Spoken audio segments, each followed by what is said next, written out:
মহিপুর আলিপুর ব্রিজের দ্বারা এরকম হয়েছিল রাস্তার মধ্যে না মাছ টাছ লয়, যে কারণে প্রচুর পরিমাণ জ্যাম।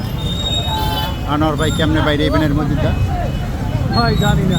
বাসে মাছ লয়, ট্রাকে মাছ লয়, যে কারণে জ্যামটা একটু বেশি লেগে থাকে। গুলিস্তানে আছি, গুলিস্তান, মহিপুর গুলিস্তান। মহিপুর গুলিস্তান একটা খারাপ ওখান নেই। গুলিস্তানের ভাব দেখবে না কত দূর যান, দেখবে না জ্যাম কাকে বলে। মাটির এক টানতে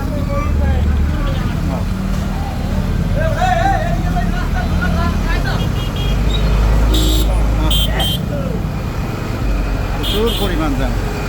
জ্যাম থেকে কখন বাইরে যেতে পারবো কে জানে। মহিপুরে গুলিস্তান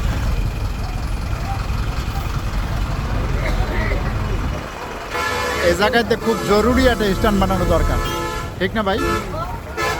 আসলে কুয়াকাটা বাস স্ট্যান্ড হয়েছে ভালো, কিন্তু এই আলিপুর মহিপুরের এইখানে একটা বড় একটা স্ট্যান্ড বানানো দরকার, যেখান থেকে হচ্ছে মাছগুলো মাছ নিতে পারে না।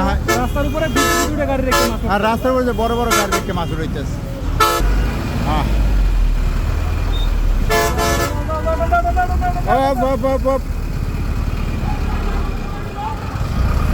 এরকম বড় বড় বাস থামাইয়ে যদি রাস্তার উপর দিয়ে উড়ায়, তাই তো মনে করেন সেই জ্যাম তো লাগবেই না।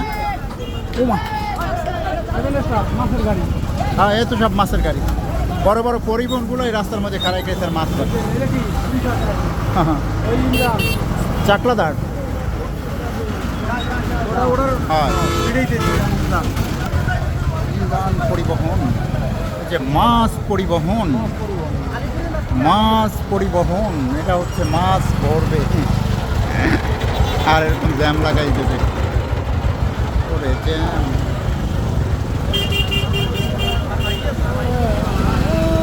বাইরেছি আল্লাহ জ্যাম থেকে মুক্তি পাইছি, অবশেষে জ্যাম থেকে মুক্তি পাইছি, অবশেষে জ্যাম থেকে মুক্তি পাইছি।